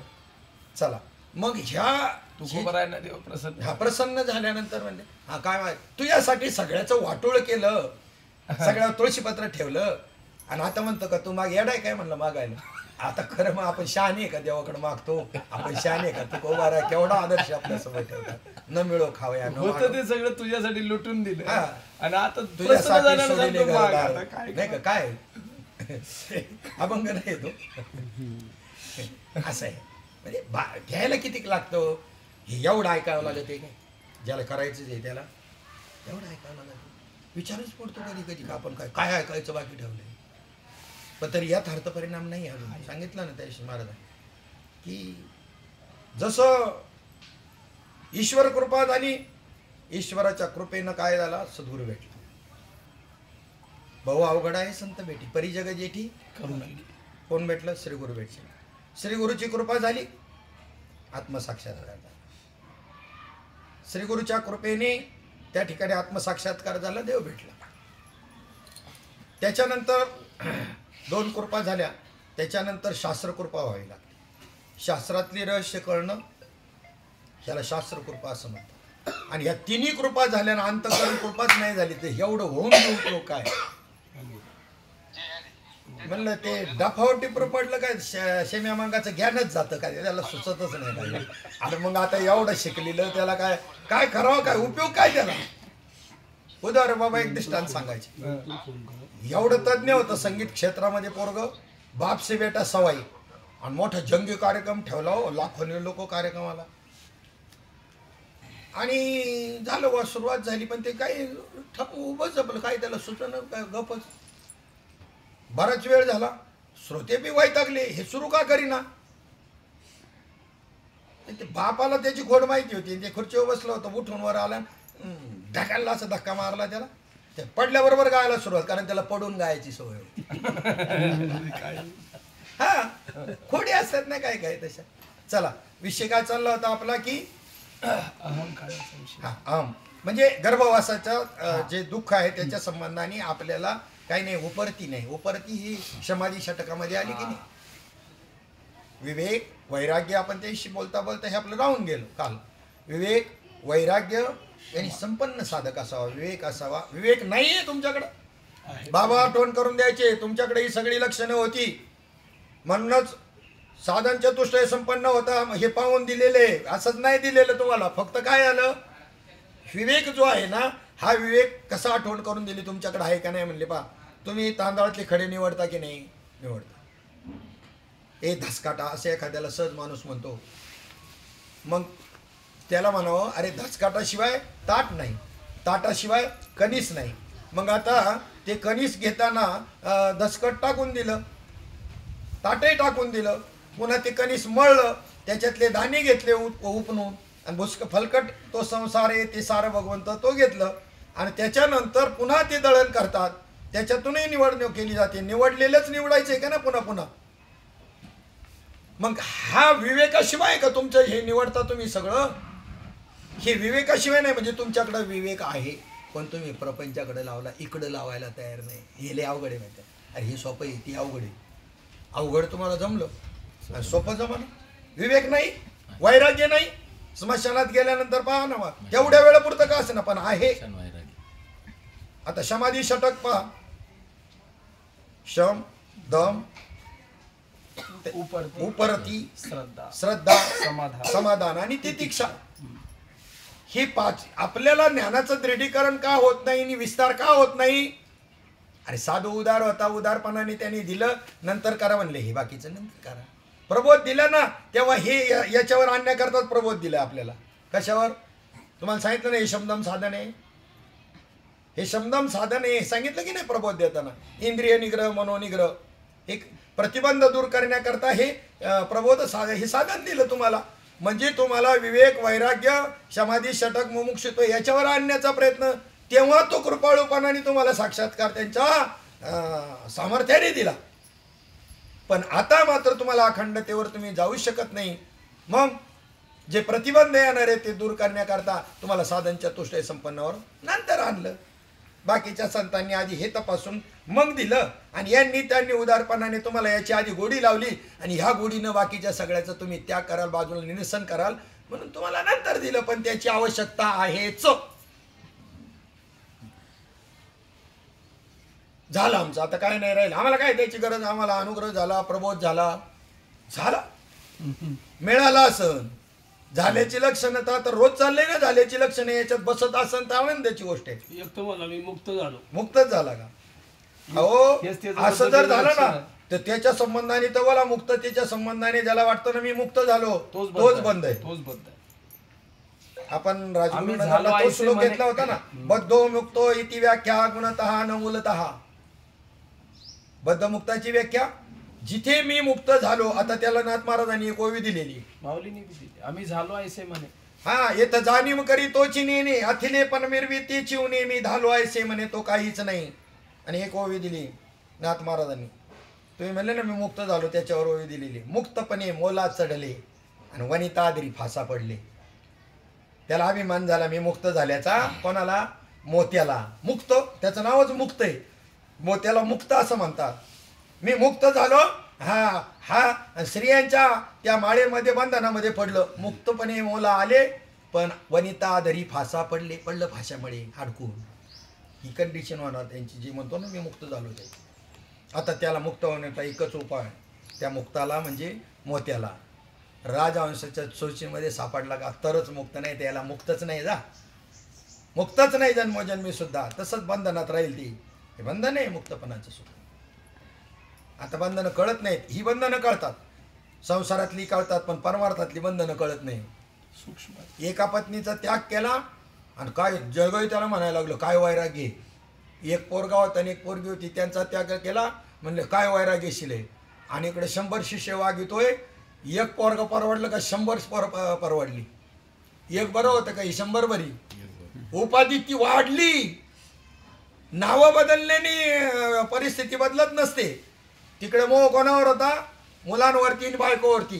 तिकडचा काढला आणि इकडं या बाबूरावून बसा बोकांडी. कशाला घेतलं ना वाढून. ये शिष्यशास्त्राचे निविलास आहे ना ओवी. शिष्यशास्त्राची चे निविलासे, मठमुद्राचे निमिसे, घातल्या ती फासे निसंगा जेणे. मी मुक्त झालो असं म्हणणाऱ्याला ह्या फाशामध्ये पाडलं. कोणत्या? मठाच्या. साधे का त्यांना नाश्ता, त्यांना दुपार संध्याकाळचं जेवण, हे सगळं त्यांचं बाकीचं सगळं पाहावं. मग छोटा प्रपंच जो होता त्याच्यात चांगला होता ना. एवढा व्याप नव्हता. इकडे एवढा व्याप वाढवला. राहिली नाही त्या बोधावर याच्यावरती. हे या नादात, दुसरे या नादामध्ये, या नादात पडले. या नादामध्ये राहिली नाही बोधावर. अंगावर वस्त्र नाही त्याला. जर त्या ठिकाणी त्या शुकाला सुद्धा जर भ्रम तयार होतो तर हे बाकीच्यांचं मठाधिपतींचं यांचं काय घेऊन राहिले? डबल जॅकेट यायला बसलो. नाही बरं आहे. पण बरं का, मग त्याचा उद्देश काय असं घालणाराच आपल्याला माहित नाही. पण मला ते आधी काढायला लागत होतं, मी बी घातलं असतं, घालायची इच्छा होती मला. का माहिती का सांगा, कपडे मळत नाही लवकर. आता आपल्याला हे आम्ही 4-4 ड्रेस 5-5 दिवस जवळ ठेवतो, कोणाला धुवायला देण्यापेक्षा आपले पुन्हा घरी घेऊन जा. तरी मला वाटतं 2 ड्रेसात आपलं काम झालं असतं जर कोट घातला असतं. आता मला वाटतं, पण नको आता म्हणलं, कारण ही बाकीच्यांची नजर अशी बदलून बघा. आता जेव्हा करायला पाहिजे तेव्हा नाही केलं, आता काय उपयोग आहे. म्हणजे आपण कोणत्या उद्देशाने करतोय, पाहणाऱ्याचा दृष्टिकोन बदलत असं नाही. तर हाय फायदे नाही असं नाही. काय राजयोगी असावा, पण ध्येयावरती नजर पाहिजे. कानिपनाथ राजयोगी आहे मस्त पाहिजे. म्हणला हे असं बी करणार नको गुरु मला. कोण म्हणलं? गोपीचंद म्हणलं मला असं माझ्यासारखा राजशाही पाहिजे. मग तोच आला, त्याचा शिष्य, याला लिदीत गाडलं होतं. आणि हा आला मग घोड्यावरती बसून, तो अरबी घोडा मोठा आणि ते भरजरी वस्त्र ते सगळं. हे याला म्हणतात गुरु. बघा, याच्या मनाने का शास्त्राच्या मनाने?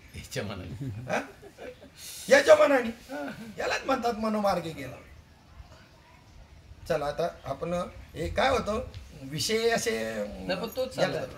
काढायचंच काम चाललेलं अहम याच्यात अडकलंय बाबा.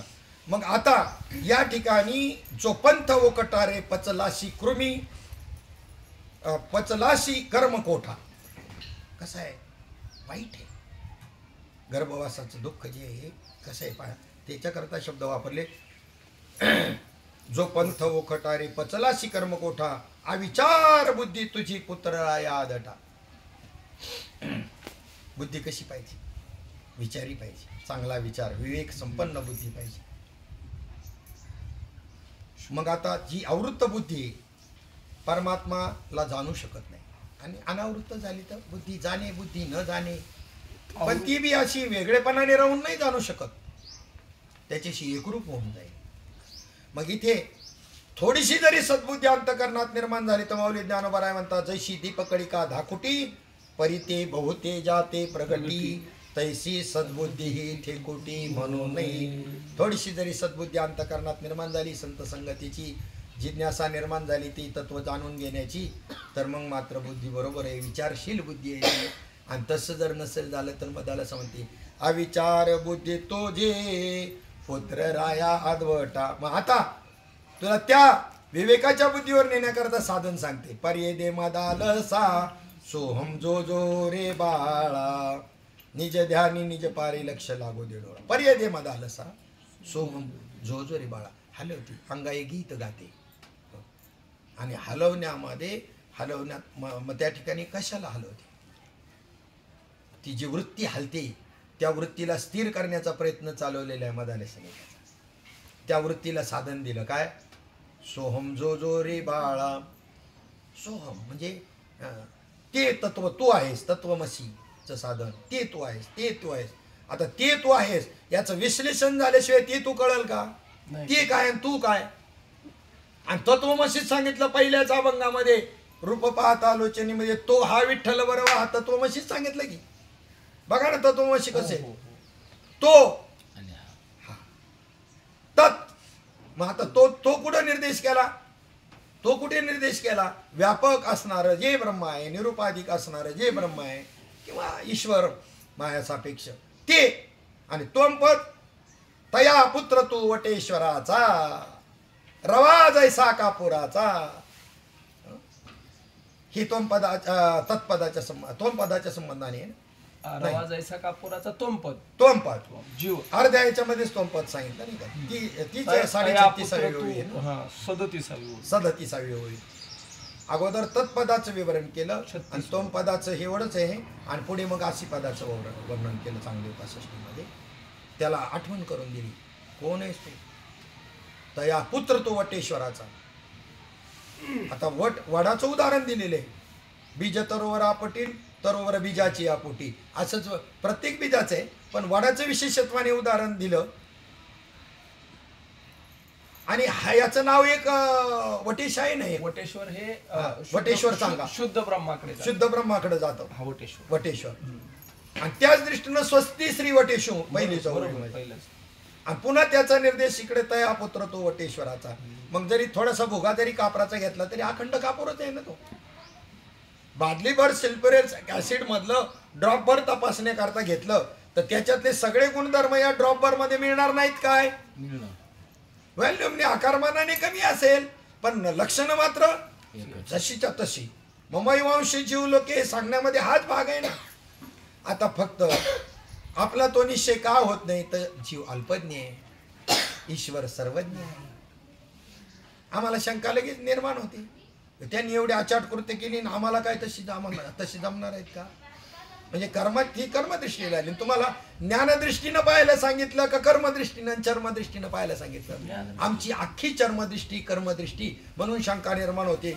त्याने गिरी गोवर्धन उचलला, मला 50 किलोचं गोंडपाट उचलली नाही, मी ब्रह्म कसा झाले का? इथंच शंका संशय. कर्माने ते बाबांनी सांगितलं, कर्माने ते सर्वज्ञ, तुम्ही कर्माने अल्पज्ञ. उपाधी म्हणजे कर्माने.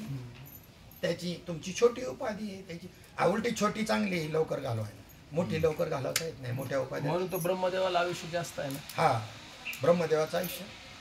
आता हे छोटी उपाधी जर घालवायची तर तुम्हाला 5 कोटी रुपये दिले, 2000 रुपयाच्या नोटा दिल्या, वजच आहे का काय आहे ते? आता खोटे आहेत ना.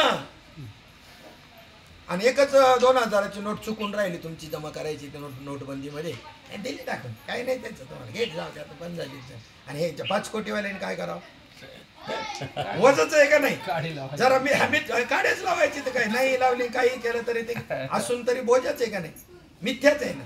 मग देहाचं मिथ्यात्व कळावं, जगताचं मिथ्यात्व कळावं आणि ब्रह्माचं सत्यत्व कळावं. ब्रह्म सत्यम जगन मिथ्या आणि ब्रह्म जीवो परब्रह्म व ना परा, झाला परमार्थ. पुन्हा त्या निश्चया करता सत्संग. काल राहिलं होतं वाक्य अर्ध. ऐकण्याकरता कान लागतो, समजण्याकरता बुद्धीला, समजण्याकरता पटण्याकरता बुद्धी लागते, कळण्याकरता बुद्धी लागते. आणि कळलेलं पटण्याकरता काय लागतं? पुण्य लागतं. पुण्याशिवाय नाही. गावडे बाबा सांगायचे 4 वेळेला सांगा, उद्या जेवायवर काही विसरू नको. 4 वेळेला सांगावं. कारण कीर्तनाला प्रवचनाला 4 वेळेला नाही सांगावं, एकदाच सांगावं. आला तर आला, नाही तर नाही येणार. आणि किती वेळेला सांगा, त्याच्या सुकृतात असेल तरच येईल. हे एवढं आलिशान कुठे पाहिले का तुम्ही? एवढं आलिशान असल्यावरती आहे का तपास कोणचा? काय केलं म्हणजे येतील? काय नाही येणार, आलेले निघून जातात. पुण्य नाही, पुण्य कमी पडतं. माया आमच्याकडे ह्या वर्षी आपण युक्ती केली, तुम्ही होतेच साक्षीला. मी त्यांना म्हणलं, एका दिवसात दुसऱ्या दिवशी तुम्ही नव्हते, पहिल्या 2 दिवस, दुसऱ्या दिवशी आदल्या दिवशी जेव्हा पैठणीला सुरुवात केली ना, 1 पैठणी रोज आणि 1 वारकरी ड्रेस. बरं का? बाबा मला एक ड्रेस लागला, माझी लॉटरी लागली. माझा 2नीच नंबर, 4 दिवस 2नी 1नीच नंबर जात होता. तुम्हाला ते दाखवायला पाहिजे. मी किती नशीबवान. आणि मी तुमच्या मागे मी नशिबा नाही. 1 नंबरनी 2 नंबरनी जात होतो म्हणजे तुमच्या मागे मी. आता त्यांनी त्या घेतला नाही किंवा आपणही मेळ लागला असता तरी आपण कोणाला तरी दिलाच असता. म्हणूनच लागला तुम्हाला. माझं मनापासून नव्हतं, देऊ का नको दुसऱ्याला म्हणून जवळ जात होतं. जवळ 1 नंबरवर जायचं, 2 नंबरवर. तुमचं पक्क ठरवलेलं होतं का आपल्याला, म्हणून तुम्हाला. बाबा ते जाऊ द्या, तुमचं बी नवलच आहे, पण तुमच्यापेक्षा नवल ते एक कधी आमच्या घरी ती आली होती बाबांना भेटायला. ती आमची मावशीच लागते, ती गरीब एकदम, कोणी नाही, एकटी. तिला विचारला आणि ती म्हणली ना, बसल्या म्हणली, आपल्याला ते मेच्या सगळ्या चिठ्ठ्या जपून ठेवल्या. आता निरक्षर भोळी बिचारी सगळं. आणि कुठं मिळणार ही पैठणी, कुठे मिळणार? तिला एवढं कळालं कुठे. आम्हाला ते नंबर निघून गेले, तुझा नंबर नाही लागला. नाही, मला वाटलं काय मग इकडे देणार आहेत का काय. काय बाबा सांग का, तुम्हाला जसे हृदय सिद्धी प्रसन्न तशी मलाही प्रसन्न नाही. पण सांगू नका कोणाला, नाही तर मग दत्त दरबार भरल आपला हे राहील. मी सहज म्हणून गेलो, खोटं नाही सांगत, बाबांना स्मरण सांगतो. म्हणले मावशी हे अजून 4-5 दिवस आहे, तुला नक्की लागणार आहे पैठणी, मिळणार आहे. आणि झालं दुसऱ्या दिवशी मिळाली. तुम्हाला थोडं तरी 10% द्यायला पाहिजे होते ना. एवढे 1000 रुपये लागले. इथून उचलली कपडे 10-12 ड्रेस आणि तिकडे तुमच्या सामने नेऊन त्या साबळे महाराजांच्या मठामध्ये दिले. कशा करता? ठेवाय जागा नाही. आणि किती वर्ष, किती चांगले ड्रेस बरं का. काय करायचं एवढं? मग नंतर आपल्या बरोबर ते द्या बरोबर आपल्या जाळ्यापेक्षा कोणी वापरलेलं काय घेऊन टाका बरोबर सगळं. सहज पुण्य करते ना, जाणून बी नाही ना, पुण्य म्हणून बी नाही, कर्तव्य बुद्धीने दिलं. आणि त्यांनी बी काय करावा, दुसऱ्याच दिवशी एक दरिद्री नारायण तिथं आला. मला तो व्हिडिओ पाहताना माझ्या डोळ्यातून आसूर झाले. म्हणलं चला कारणे लागली. हो वास्तविक मला वाईट वाटत होतं, द्यायचं तारे नवं द्यावा, जुनं काय द्यावा, देऊ का नको असं मला वाटत होतं. पण त्यांना पहिलं विचारलं, मी आणू का म्हणले, इथे कोणाला उपयोगी पडेल, म्हणले घेऊन या, आपण देऊ कोणाला बी, त्यात काही कमीपणा मानू नका. आणि घेऊन गेल्यानंतर आहे ना, ते आपण आल्यानंतरच तिथे एक असा आला, त्याला काही कपड्यांनाही पांघरायला परिक्रमेला निघाले, असं किती निसंग असेल ते. आणि त्यांना म्हणले काही कपडे वगैरे जुनी पाणी म्हणलं बघा. आणि यांनी ते त्याला ते दिलं, तो ड्रेस वगैरे घातला, ती लुंगी वगैरे ती पांघरली आणि त्याचा व्हिडिओ मला दाखवला त्यांनी. आता ह्याचं काय विशेष नाही, ते नाही, हे चाललं येलं विशेष आहे बरं, ते हे काय एवढं विशेष नाही. चाललेलं विशेष सोडायचं नाही, हे ह्याच्या मागे लागायचं, हे काय विशेष आहे. परंतु चला, परंतु नको पण बी नको, इकडंच आपलं बरं. काय विषय चालला होता त्याच्या आधी अहम काढायचा, अहम काढायचा, हा अहम काढायचा नाही. आता पण इकडे आलो ना अनुसंधानाच्या पर्यदे माझा आलं वृत्ती वृत्ती तत् आणि तोमचं चाललं होतं. तत्त्वम तया पुत्र तो वटेश्वराचा, म्हणजे तो कापराचा रवा आणि पूर्णपणे कापूर ही सारखंच आहे. बादलीभर सल्फ्युरिक ऍसिड मधलं ड्रॉपभर टेस्टला घेतलं, सगळे गुणधर्म. फक्त आपला मुद्दा चालला होती, कर्माने सर्वज्ञ आहेत, उपाधी मोठी आहे त्यांची आणि उपाधी आपली जीवाची छोटी आहे, त्याला कल्पना. तेही थोडंसं विषय आला म्हणून सांगूया की ब्रह्म ही निरुपाधिक आहे. त्याला ब्रह्म म्हणणं सुद्धा, ब्रह्म म्हणलं ना की त्याच्या सापेक्ष माया अंतःकरणात येतेच, त्याशिवाय ब्रह्म म्हणताच येत नाही. म्हणजे जसं त्या ठिकाणी नवरा म्हणल्यानंतर काय होतं, पुरुष म्हणल्यानंतर नाही, पण नवरा म्हणल्यानंतर त्याला बायको आहे ती नाही दाखवली तरी आणि नाही कुठे त्याच्या कोणाच्या पाण्यात आली तरी सहजच आहे. तसं ब्रह्म म्हणायला माया लागते, ब्रह्म म्हणायला माया, हा वाणी कोणाची, वाणी मायेची, मायावी. ब्रह्म हा शब्द उच्चारायला वाणी लागते आणि वाणी ही मायेची.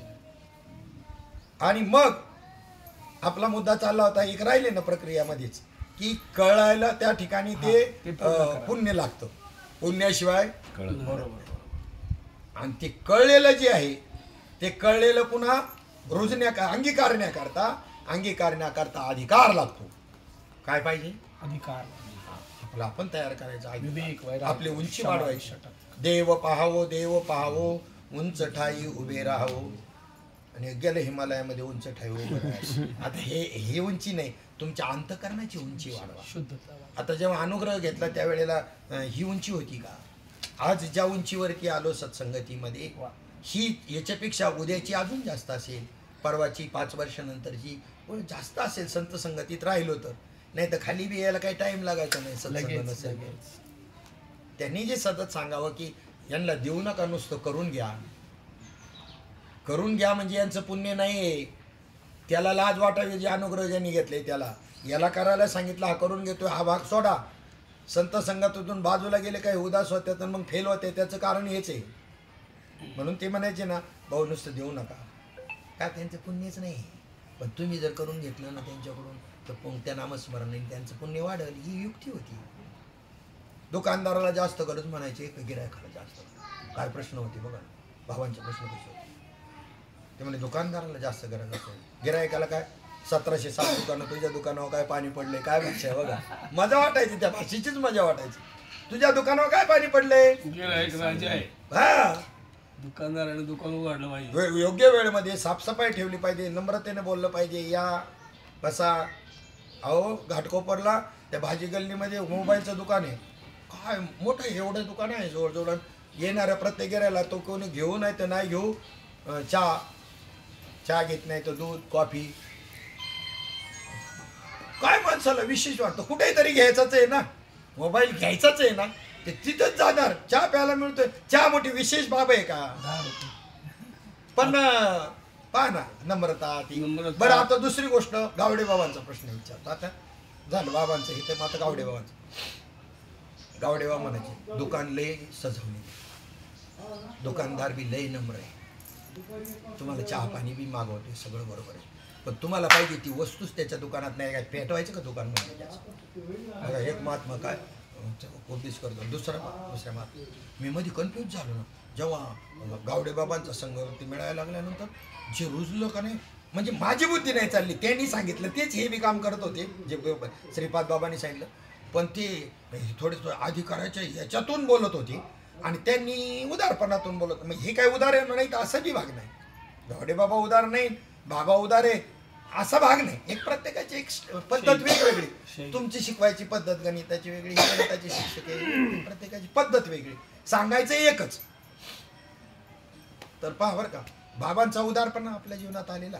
आणि गावडे बाबांनी एक दृष्टांत सांगितलं की म्हणले पहा, एक असं एक टाकी होती विष्ठा, त्याच्यामध्ये सगळं घाणेरड्या असे टॉयलेटची टाकी होती आणि त्याच्यामध्ये बुजबुज त्या विष्ठेमध्ये असे किडे होते आणि त्याच्यातला एक किडा तिथून असं वर चढायचा प्रयत्न करत होता बाहेर सुटण्याचा. त्याला त्याची किडस आली होती त्या कंडिशनची, बाहेर पडण्याचा प्रयत्न करतोय, ते परत पडायचं खाली. महात्मा तिथे पावते त्यांची माझ्या कडेला उभा राहून जवळजवळ 20-22 वेळा चढतोय पडते आणि मग महात्म्याला दया आली, त्याला उचलून त्यांनी बाहेर शुद्ध पाण्याने धुवून मोकळ्या वातावरणात सोडून दिला आणि गेला पुढे निघून. एकाने विचारलं मग ते बाकीच्यांची का नाही, कळवळे जर आला तर त्याचीच का आलं, ह्या बाकीच्या किड्यांची का नाही आली? म्हणजे त्यांना त्याच्यामध्ये किडसच नाही आलेली, त्यांना उलट त्याच्यामध्ये ब्रह्मसुखासाठी मजा वाटते, त्यामुळे त्यांना नाही काढलं. हे मला खटकायचं. पण नंतर लक्षामध्ये आलं जेव्हा हे आता -35-30% व्हायला लागले ना प्रबोध होऊन बी, तर म्हणलं बरोबर आहे, महात्म्याचे उदारपणामध्ये चुकलेले नाही, पण त्या ठिकाणी बरोबरही बी आहे असं बी नाही. यांच्या अधिकाराचे ओढवे बीने काही सिद्धी आहे, अधिकार वाढवलं नाही. मग अधिकार गरजेचा आहे. अंगीकारण्याकरता, पटलेलं अंगीकारण्याकरता काय पाहिजे? अधिकार पाहिजे. आणि त्याच्यानंतर ते मुरण्याकरता काय पाहिजे? सत्संग पाहिजे. हा सत्संग आता ते मुरण्याकरता चाललंय ना. हे आपण का तुम्हाला कळायचं काय बाकी राहिलेले? ब्रह्म बीज तुमच्या हातात दिले संपूर्ण, ते नाम ब्रह्म नाम तुमच्या हातामध्ये दिलेले आणि तुम्ही तत्स्वरूप झालेला आहात. तुम्ही आता तुम्हाला बंद समजायला तयारच नाही. तुमचं जन्म मरण चुकल्याचाही निश्चय झालाय, पण तरी सुद्धा त्या ठिकाणी तुम्हाला संत सहवास आपल्याला हा का, तर त्या ठिकाणी मुरलं पाहिजे रोमारोमामध्ये. आणि मुरलेलं पुन्हा जाण्याकरता, हे सगळं जाण्याकरता श्री गुरु कृपा पाहिजे. इथेच खरी श्री गुरु कृपेची कसोटी. अज्ञानातून काढण्याकरता एवढं विशेष नाही, ज्ञानातून काढण्याकरता श्री गुरुच्या कृपेची खास गरज आहे. आज संप्रदाय आपला अडकलेला आहे, हा ज्ञानात अडकलेला आहे. अरे काहीतरी विशेष समजायला लागलो आपण. हे ज्ञान स्वरूपाचं ज्ञान, पण ते वृत्ती रूप झालं ना. मग आगा गंगोदक जरी झाले परी मध्य भांडा आले, सगळं थांबवता येतं पण काळाला थांबवायचं मोठं अवघड आहे. 12 वाजले ना सहजपणे. ठीक आहे ना, पण झालं ज्ञान जाण्यापर्यंत आलो ना आजपासून. प्रवास चांगला झाला. प्रवास चांगला झाला. आम्हाला आमच्या ट्रॅव्हलला हेच पाहिजे तुमचं, का तुमचा प्रवास बरोबर प्रवास चांगला झाला. ग्राहकांचा संतोष हाच आमचा. उद्या सुद्धा तुमच्या गाडीत बसू, अशाच गाडीत बसलो पाहिजे. आम्हाला बी अशी गेल्या की भेटत आहेत ना, सांगतो ना. ते भोसलेवानी मी सांगत असतात. एस टी स्टँडला गेली एक बाई, कडेवरची पोरग आहे, ते रडत होतं. जायची कंट्रोलवरच्या तिथे, साहेब ठाणा गाडी किती वाजता आहे? पुणे स्टेशनला जाऊ. तिथे ठाणा गाडी किती वाजता? दुपारी 1:30 वाजता. थोडं बाजूला गेली, पुन्हा थोड्या वेळाने यायची. ते नगर गाडी किती वाजता आहे? म्हणले 2:30 वाजता. परत जायची, थोड्या वेळाने यायची. आणि मग ती आणि गाडी किती वाजता आहे? ते कंट्रोलनं पाहिलं विचारलं, बाई तुम्ही आता ते तुम्हाला नेमकं जायचंय कुठं तेवढं सांगा. ती म्हणली मला कुठं जायचं नाही, पण ते पोर रडत तुमच्या का पाहिलं का ते हसत अशी गिरायक आम्हाला भेटत आहे. कोण जिज्ञासा काय ब्रह्म किम अध्यात्म, हे आम्ही तुमच्या आधी हेरलं म्हणून भागवताचार्य झालो, वेदांताचार्य व्हायला पाहिजे होतं. आतापर्यंत बराचसा प्रवास माझा चांगला झाला असता. म्हणजे भागवताचा निषेध आहे असं काही नाही, प्रभूची इच्छा. पण तिकडे याच्यामध्ये नाही माणूस, इकडे हे अत्यंत गरजेचं आहे, खूप गरजेचं आहे. त्यातले जे सगळे संवाद आहेत ना, काय राजा त्याला खरं भागवत म्हणलं. मग भागवतामध्ये श्रीमद भागवत कथा उत्तर भारतामध्ये जर तुम्ही पाहिलं ना, इन ब्रॅकेट कंसामध्ये लिहिलेलं असतं काय माहिती आहे का, पौराणिक किंवा आध्यात्मिक. मग पौराणिक मध्ये कथा, आता ते पहा.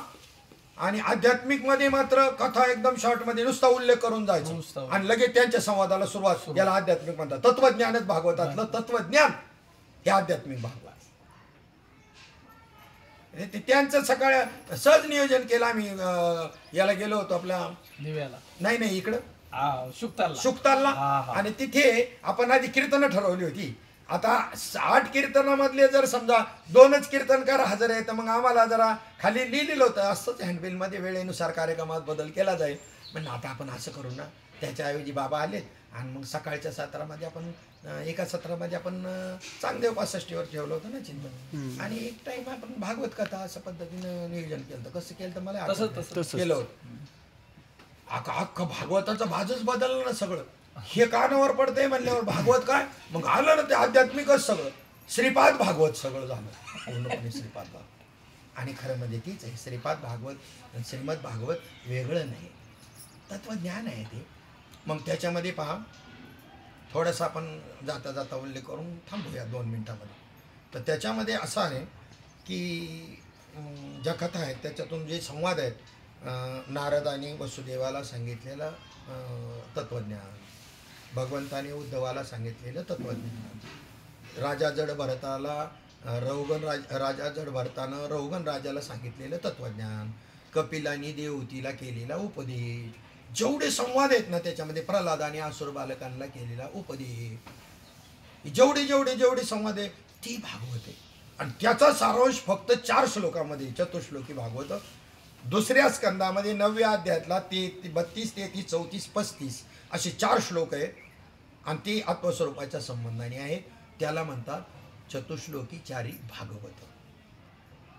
ते पुन्हा 2 शब्दामध्ये आणले भागवत, 2 अक्षरासाठी ब्रह्मदावे पाठोपाठी. आणि ते कोणतं, पर्ये दे मदालसा सोम जो जो रे बाळा, निज ध्यानी निज पारे लक्ष लागो दे डोळा. निज ध्यानी निज पारे, हा निज शब्द का वापरलेला आहे, निज नाम निज बोध, निज नाम निज बोध. निज याचा अर्थ आहे स्वतः. निज ते तू विसरलाशी, पुढे आले ना, निज ते तू विसरलाशी होशी वरपडा काळा. निज म्हणजे मूळ, निज वृत्ती काढी म्हणजे मूळ वृत्ती, मूळ. निज म्हणजे मूळ, मूळची वृत्ती काय म्हणते, अम ब्रह्मास्मी, निज वृत्ती ती काढायला सांगितली माऊलींनी हरिपाठामध्ये. निज वृत्ती काढी सर्व माया तोडी आणि इंद्रिया सवडी. आणि ती चित्त मदालस्याच्या माध्यमामधून सांगतात की उपदेश मदालसा देह निर्मिला कैसा, आला शिकवण्या वाटा मातेची गर्भवासा, जो पंथ ओखटारे पचला शिकृमी कर्म कोठा, अविचार बुद्धी तुझी पुत्र राया आदटा, पर्ये दे मदालसा सोहम जो जो रे बाळा, तै शरीर भावनासती इंद्रिये विषय विसरती, जै सोहम भाव प्रतिती प्रगट होय. आणि तोच उपदेश केला. पुढे म्हणतात की निज ध्यानी निज पारे लक्ष लागो दे डोळा, डोळ्याचा डोळा उघडीला जेणे आणि लेवविले लेणे आनंदाची. मग हा डोळ्याचा डोळा म्हणजे काय, तुम्ही डोळ्याने पाहता, कोणत्या डोळ्याने पाहता, हस्तामलक एक सुंदर बाबा तोही विषय कुठे घ्यायला हरकत नाही एखाद्या ठिकाणी, घेऊ ना हस्तामलक स्तोत्र. हा स्तोत्र. मग त्या हस्तामलक स्तोत्रामध्ये शंकराचार्यांची त्यांची ज्या वेळेला भेट झाली तर त्यांची भेट होतपर्यंत ते बोलतच नव्हतं, त्याला बोलता येत होतं चांगलं. 5 वर्षाचं होतपर्यंत ते कोणाशी संवादच करत नव्हतं. 12 वर्षाचं. आणि आद्य शंकराचार्य जेव्हा भेटले आणि भेटल्यानंतर त्यांनी बोलायला सुरुवात केली. त्यांनी त्याला प्रश्न विचारला, तू पाहतो कोणत्या प्रकाशाने पाहतो. त्यांनी सांगितलं सूर्यप्रकाशाने. मग ते म्हणले रात्रीचे सूर्य कुठं असतो, म्हणजे रात्री दिव्याच्या प्रकाशाने पाहतो. म्हणजे अंधारात तुला दिसतं का, म्हणले दिसतं. मग अंधारात कोणत्या प्रकाशाने पाहतो, अंधारातल्या वस्तू सापडतात ना आपल्याला. मग ती जागेवर आला, आत्मप्रकाशावर जेव्हा आलं ना मग त्यावेळेला मग ह्या बोधावर आणलं, आत्मप्रकाशाने पाहतो. ते त्याला निज म्हणतात. निज ते तू विसरलासी, मूळ सत्ता, मूळ. भुसीवर पडा काळा. निज ध्यानी निज पारे, म्हणजे निज काय, सगळ्याचं निज आत्मा आहे. मूळ काय, आत्मा आहे. आणि त्या आत्मस्वरूपाचं तू चिंतन कर, असं या ठिकाणी सांगितलं. आपली वेळ या ठिकाणी झालेली आहे, 12 वाजलेले आहे. आद्य शंकराचार्यांच्या परंपरेच्या माध्यमातून त्यांनी केलेलं जे कार्य आहे, एवढा अफाट आहे ना, एवढा समाज असं बांधून ठेवला आहे, आपल्याला कल्पना नाही. आजही हा समाज, जो देश पूर्णपणे हे त्यांच्याच याच्यावर सगळा तरलेला आहे. पूर्वी तर राजा कोण निवडत होतो, हे महात्मे राजा निवडायचे. सगळा समाज त्यांच्या हातामध्ये होता. आणि आता सुद्धा 2 महात्मे 2 ठिकाणी सत्तेवर आहे, देशाच्या बी आणि एका राज्याच्या बी. तिथे कसं चाललंय बघा. त्यांना काही घेण्याचं नाही ना कशाशी, त्यांना कशाला भ्रष्टाचार करतील. त्यांना अब्दुल कलामजी सारखे माणसं आहेत, ही बी त्यांच्यात जसं त्याची जशी प्रॉपर्टी नाही, यांची प्रॉपर्टी डिक्लेअर केली आहे का, काय गोंधळ गडबड प्रॉपर्टी. आणि कमवायची म्हणलं तर किती कमवतील, नातेवाईकांना कुठे स्थान नाही. त्यांच्या क्रेडिटवर लावलं तर काय मोठं, काय एवढा मोठा भ्रष्टाचार होईल का हा. पण नाही, किती निष्प्रवत आहे. हे भाग्य तुमचं आपल्या कर्माचं उदयाला आले म्हणून परिवर्तन काही दिसते. ठीक आहे, तो राजकारण म्हणून मी बोलत नाही. भल्या भल्यांची तंग केली नाही एका योगीनं. एक योगी मुख्य स्थानी आहे आणि एक थोडासा उपस्थानी आहे, पण हलवलं की नाही सगळं. काय करायचं त्याला, त्या माया त्याचा तर त्याग केलेला आहे त्यांनी, सगळ्या गोष्टीचा संन्यासी आहे. यांनी बी संन्यासच घेतल्यासारखा होता, फक्त घेतला नाही, पण वानप्रस्थी झाली होती त्याग करून. पंतप्रधान स्तुती नाही कोणत्या केली तरी मी भारताचा नागरिक आहे, मला अधिकार आहे बोलायचा. पण आम्ही राजकारण या दृष्टीनं या गोष्टीला, आज सध्या राजकारण चालू आहे एका ठिकाणी पाहतोय. महंतांचं समजून आलं असेल तुमच्या. कशाला बाजू धरावी म्हणजे, हेमंतपणाची लक्षणं नाही. एवढे विद्वान माणसं एका छोट्याशा मुद्द्यावरती आपल्या हाताने नाचिक्की करून घेतली. करू नये असं. आपण चांगलं कोणत्याही याच्यातलं असो, चांगलं कोणाचं गायला काय हरकत आहे. आपण पक्ष म्हणून नाही बोलायचं, प्रत्येक पक्ष आहे साई असो. आता बाकीचं आपण काही चिंतन असेल पुढच्या याच्यामध्ये पाहू, वेळेमध्ये आपलं जेवढं होईल तेवढं चिंतन करण्याचा प्रयत्न करू. मी मदालसाचं चिंतन करताना ही मदालसा निवडली नव्हती. कुठे पहिली जी मदालस आहे, जे आपलं चिंतन चाललंय, पण तरी मी म्हणलं आता कोणती एक मदालसा निवडायच्या ऐवजी त्या प्रत्येक 7 मदालसेमधले जे प्रमाण निवडून एक विषय तयार करून बोलायचं असं ठरवलं होतं. पण ठीक आहे, ह्या ओघाने इथपर्यंत आलो.